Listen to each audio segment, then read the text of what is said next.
Here's what's coming up on today's show. I know we want to retire here. We can't. You have to either save more, spend less, or work longer. There's three solutions to that issue, and many times it's working longer than people have to, and that's unfortunate, but sometimes it's a necessity. Welcome to the Perfect Game Retirement Podcast with former professional baseball player and now financial coach at Black Oak Asset Management, Ryan Ledman. This show will help you make the right financial decisions so you can pitch a perfect game in retirement. Here's the windup and the delivery. Well, hello and welcome into Perfect Game Retirement. Glad to have you on the podcast today. We're going to tie into the 4th of July since this podcast is coming out right around the 4th. We're going to talk about winning your financial independence. Ryan, it's all about Independence Day. And today there are some things that we can, work towards in retirement where we can be independent from certain things. That's what we'll talk about today. Especially the federal government. So yes, independence is, it's kind of ironic. We're talking about being maybe independent from the federal government and their programs, but yet we're celebrating our government's independence. So yeah, it should be fun. Do you do a whole lot 4th of July? Where does that rate in terms of holidays for you? Yeah, we normally do. My wife's mother lives on a lake up in North Carolina. So a lot of times we do go up there. This year we may. There's some softball tournaments. We go to Florida like a few days afterwards. So I'm not sure if we'll do that this year. I do like to spend it with my family some. It's my mom who's passed away. It was her birthday on July 4th. So okay. like to be with them too. But I do understand, being at the lake and fireworks and all that stuff is also fun too for Stephanie's side of the family. But yeah, a few days after, we're going to Florida for a softball tournament, and my son's going to Florida for a regional track meet. So we're kind of splitting in two different sides of the state shortly after Independence Day. Well, it's just setting up for a busy summer once again for you and the family, no doubt about it. Yeah, it'll be school tomorrow. Well, let's get into our conversation today. Of course, if you haven't joined us before, remember you can find everything at blackoakam.com. You can schedule a Retirement Coach 360 session online there as well. Learn more about what Ryan has going on and also access a lot of resources there, plus all of our podcasts. But if you want to call directly to Black Oak, you can do so at 470-508-0508. So again, winning your financial independence in the spirit of the 4th of July. We're talking about things that you try to strive to be independent from in your retirement. And let's start with the government. You already touched on that, but What are we actually trying to become independent from when it comes to the government, Ryan? So there's a few things there. Obviously, there's social programs that a lot of people rely on and benefit from. So I shouldn't poo-poo on that too much. Obviously, we're paying into the system to hopefully get these benefits one day, and hopefully those full benefits that we get one day. So, the most common is Social Security. We pay into that our entire lives. As long as you pay into it, you get some sort of benefit. And it's good to supplement your retirement income, but you want to do other things outside of Social Security. You don't want to be 100% reliant on Social Security. So a lot of times when we do income plans for people, some people just don't want to include it. Which I get, I understand. They're not conspiracy theorists and think they're not going to get it, but at the same time, they want to try to save as much as they can. And if they get Social Security, or at least the full benefit that are online, if we log in, we don't get those statements anymore, but if you log in online, it shows you what your estimates are going to be. So it's educational to see. It's hard to know what that will purchase and buy in retirement. I know we get cost of living adjustments to our Social Security benefits, but it's and there's so many stats and figures out, and I don't have them in front of me, but it's amazing the percentage of people that Social Security is a large, if not all, but a large majority of their retirement income. And I get it, I understand, especially if you're a married couple and you have two good benefits. It's easy to be anywhere from $5,000 to $7,000 a month, if not even higher, based off of your Social Security benefit and when you claim and how much you paid into it. So there's a variety of factors there, but I have several clients who both husband and wife worked outside the home, and they had large benefits, and they're sitting at $8,000 a month every single month coming in. So that's not chump change. That is awesome. But some people don't have that kind of benefit. They claim it at 62, and their benefit's a lot lower. So you want to try to maximize Social Security, but not have it be your maximization of retirement income. Medicare, which we all know we pay, 1.45% of every dollar that we do make, we do pay into Medicare. I'm not going to go into the details of the Medicare system and what the alphabet soup entails, but to think that Medicare is going to cover 100% of your medical expenses don't believe that. There are certain things that it does cover. And again, not going to get into the minutia of it, but you probably need some sort of supplemental plan to go on top of that. I know there's Medicare Advantage out there. There's so many different things to look at, but you definitely don't want to assume that Medicare is going to cover all your medical costs as well as your long-term care. Please, please, please do not think Medicare is going to cover your long-term care expenses. It may cover a few days, maybe up to 20, depending on if you check all the boxes that they need to check. But don't think LTC or long-term care is anywhere in Medicare. Don't think that. It will cover for a few days. And then kind of piggybacking that, nursing home. So you need to have a plan for that. And don't think the government is going to pay for all that unless you are subject to Medicaid. Now, to qualify for Medicaid, you have to have almost nothing in your name. Again, not going to go into the specific details because those things could change over time. But you really almost have to have nothing to your name. Now, there's some real estate exceptions, but as far as cash and investments, if you got anything, you probably are not going to qualify for Medicaid. And these Medicaid nursing care facilities are not the best in the world. So I would make a plan for you yourself relying on paying for nursing home care, whether it's out of pocket or through an insurance policy. You definitely need to consider that.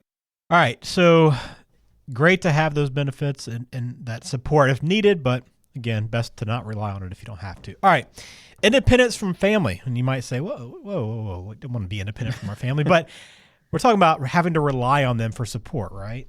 Yes, definitely don't want to be a burden on my kids. Certainly, I've not had this type of experience. I know some people firsthand have experience of it, even going through now with a lot of people being in the sandwich generation that, they have kids at home, but yet they have parents living with them for a variety of different reasons. One of that is because they can't take care of themselves and they don't have the financial means to do so. So 100% not having to move in with my kids later in life is a huge priority. And I know that's the last thing they want. I know families got to do what they got to do. I have several close friends that have to deal with this, and you just have to do what you have to do sometimes, but not an ideal situation in most circumstances. But yeah, just not relying on them for financial support. I want to be 100%. I want to leave a legacy to my kids and not be a burden to them. So I want to be able to leave them something, not leave them with huge amounts of debt or whatever it may be. I just don't want to do that. So I don't want to be relying on them for their help from a physical standpoint and financial as well. All right. So independence from government, independence from family. And of course, this third one is one we all want independence from, and that's creditors. We want to get into retirement with no debt, Ryan? That's ideal, 100%. I know not everyone can get to that point where their home may be paid off. And I know that's usually the ultimate goal for a lot of retirees is to have that house paid off. And I fully support that. I encourage people to do that. You definitely want to be out of consumer debt. Don't have anything else. Don't have credit card debt. God forbid, don't have any student loan debt, but you'd be surprised. Car debt, still not ideal. You just don't, the less overhead payments you have on a monthly basis, it makes retirement so much easier, so much cleaner. Your margins are more. So if you have income coming in and you are spending a whole lot less, oh my gosh, it just makes it a whole lot easier. And again, I know not everybody's in that situation to be able to pay their house off and be done with it. I also don't want people to pay their house off and then be cash poor. I don't want you to be house rich and cash poor at the same time. So it's got to be proportionate. You want to look at, okay, how much money am I taking to pay this off? And if it takes a large chunk of it, I probably wouldn't do it. If that mortgage payment's not killing you every single month, just continue on with it. I've had a lot of clients say, well, I don't want to have a house payment if I were to pass away and pass that on to my kids. And I get that, understand that, but you also have to live. You also have to have money to make those monthly ends meet. And if you're cash poor, then it makes it very difficult. You got a paid for house, which is great, but you also don't have that cash to be able to pay for emergencies or those things we just talked about, medical expenses. You have to have that on the side to be able to pay for those things. Talking about winning your financial independence here on Perfect Game Retirement. Again, if you have questions, log on blackoakam.com. Now, the one that we all kind of strive for, I think, when you think about independence and retirement, that's being free from having to work, right? I mean, that's the ultimate goal. Now, some of us want to continue working. You'd love to work into retirement, but not having to be forced to do so in order to make ends meet. Yeah, I think that's probably one of the biggest things that the people that we work with who have retirement on their mind, maybe not on the doorsteps of retirement, but having that luxury of if they have a bad day and their boss is a jerk and they just don't want to deal with it anymore, it's nice to know. And I just had a meeting like this a few days ago. We just restructured their retirement plan, and they saw she's in a highly stressful job, and she saw that, hey, if I go to the end of the year, I can call this thing quits if I need to. Now, she won't stop working, but maybe for that high stress job, maybe you take a big pay cut and do something that you want to do. So having that luxury of being able to do that is awesome. The looks on people's faces are great. Now, some people choose to work. I mean, where I sit at my desk at 45 years of age, I see me working as long as I can mentally and physically do this. I see myself working for a really long time. I enjoy what I do. Will there be scaling back? Probably. I would say so, but I don't see me. I see it as a choice to continue on to work because I am such a busybody, and people who are wired like me, just, I don't know what I would do. I don't have like a ton of hobbies where I go out and play golf all the time. Maybe I'll pick that up. Yeah. But golf right now just doesn't interest me in my phase of life. It really doesn't. It takes too much time, and I don't have that. So maybe I'll pick something up down the road. Maybe I'll travel more, but right now I'm invested in my family and my kids, and that's pretty much what we do. So I could see me continuing on for a long period of time, but having to work, that's not fun. I mean, just saying, look, you just got to continue on. This plan doesn't work. And I've had to have those conversations too. I know we want to retire here. We can't. You have to either save more, spend less, or work longer. There's 3 solutions to that issue. And many times it's working longer than people have to. And that's unfortunate, but sometimes it's a necessity. All right, last one then, Ryan, we'll close out with, and that's independence from the stock market. Now, again, doesn't mean you're not invested at all in the market, but it's that freeing feeling of not having to worry day to day about what the market's doing. Yeah, and that's sometimes difficult. Sometimes people stare at this stuff every single day, and it's not healthy. Nope. Obviously, it's my job to look at these things, but not one day do I look and worry and go, oh my gosh, what are my accounts doing? Now, I get it. I'm not anywhere close to retirement. My income comes from my services that I provide. So I get it where someone in retirement, it may be more so. But I want to create, and hopefully they have enough margin in their life that if the market has a 10, 15, 20% correction like it did last year, it's not going to change their lives. Because in retirement, you don't want to be chasing a return. We've said this many times on this show, that chasing return is not healthy. If you have to rely on chasing a return, you're going to be stressed out in retirement. You're going to be staring at the stock market every single day and what it's doing. Whatever headline pops up is going to stress you out. So having some margin in your life, but don't take on more risk than you have to. If you don't need to take on a ton of risk, don't do it. Be more about consistency. Be more about consistent rates of return, not about average rate of return. So it's completely different in retirement when you look at that. Right now, as a young person, younger, I shouldn't say I'm young, but younger than retirement, you got a long runway ahead of you, and you can take on more risk. And if the market goes down, okay, it's not going to affect my life. But for people in retirement, it can. But we want to make sure we're taking on the right amount of risk so people aren't staring at the TV every single day and wondering what's going on, thinking the government's going to shut down because they couldn't get the debt ceiling thing done, which they did, shocker, at the 11th hour. I mean, I sent a video email out to my clients saying they're going to figure this thing out. They are, like, all these headlines that you're seeing. It's what the government does. They're at the last minute and they'll do it. And they did. So just having that freedom, and maybe that means putting your money in a very, very safe bucket, whether now that's CDs or money markets that are actually paying a pretty good yield right now that, 5 years ago, even less than that, we're paying hardly anything. So there's ways to kind of keep that peace of mind in retirement.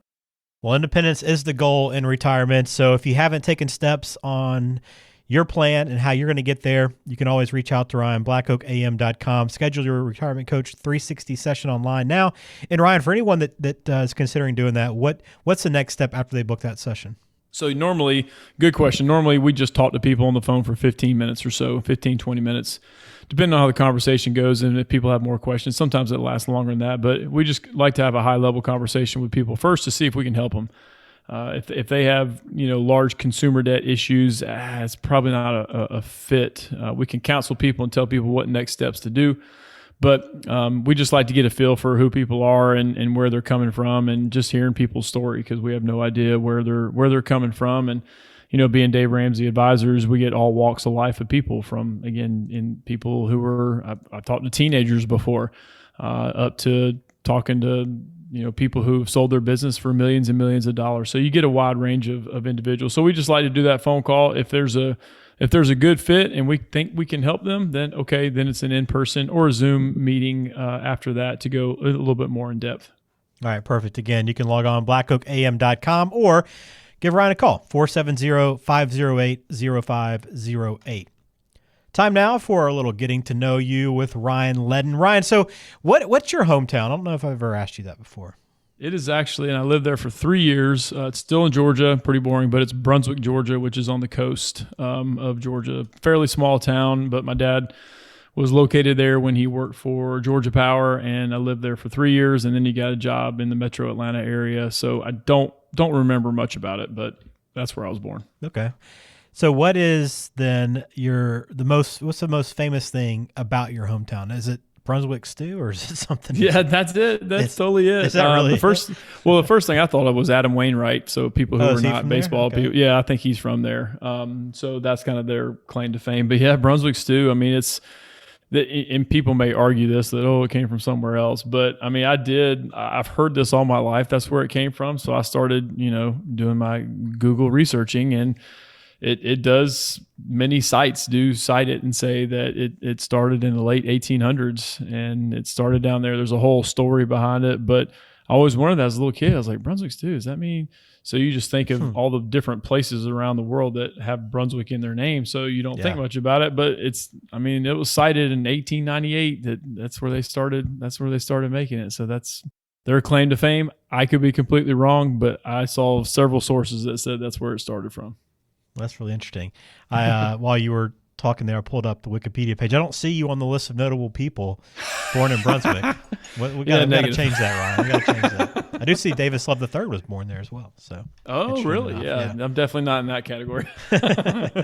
Well, very good. Thanks for sharing that. All right, let's close out then again with a mailbag questions we like to do. If you have something on your mind, would like to ask us, please send it in, blackoakam.com. The question this week from Mike. Mike says, we have over $100,000 in our savings account, and it drives me crazy to see that money just sitting there doing nothing.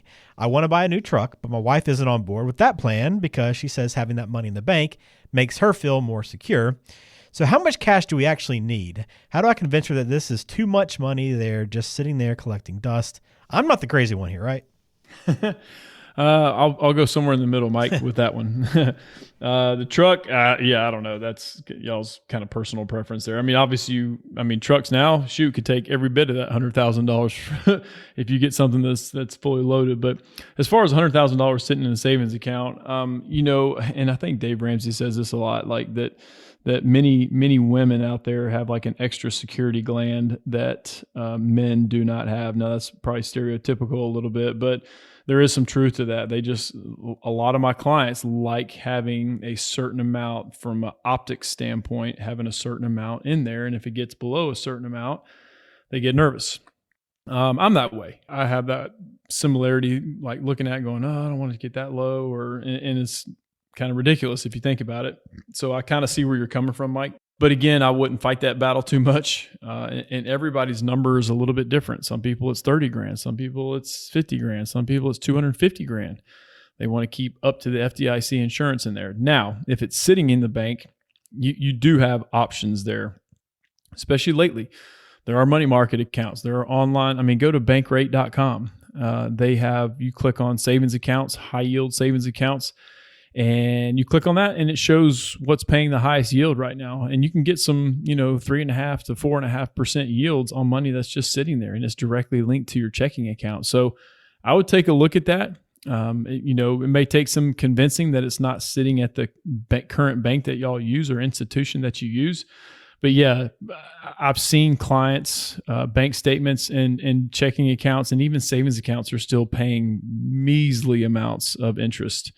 So if that money's just sitting there, why not look at a money market or a high yield savings that you can get a decent amount? And even short-term CDs, I know they're a little bit locked up, but you can still access your money. You pay maybe a little bit of penalty to get it out, but those are paying over 5 depending on the duration. So it's definitely something to think about. But Mike, I wouldn't fight that battle too much, but I do think you can use it to better serve and get a higher yield and get some interest on that.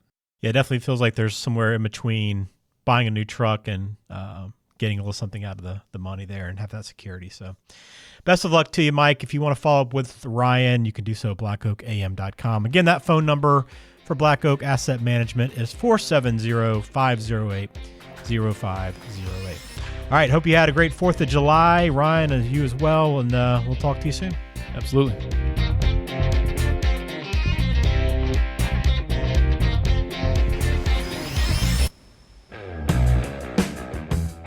The Perfect Game Retirement Podcast is brought to you by Black Oak Asset Management, serving the greater Atlanta area with offices in Alpharetta and Macon. The show is available on Spotify, Apple Podcasts, Google Podcasts, and wherever you listen to podcasts. Subscribe to the show on your favorite app today and never miss an episode.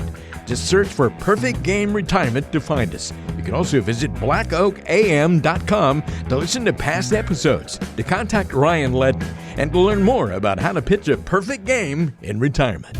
Information provided is for informational purposes only and does not constitute tax, investment, or legal advice. Please consult with a qualified professional before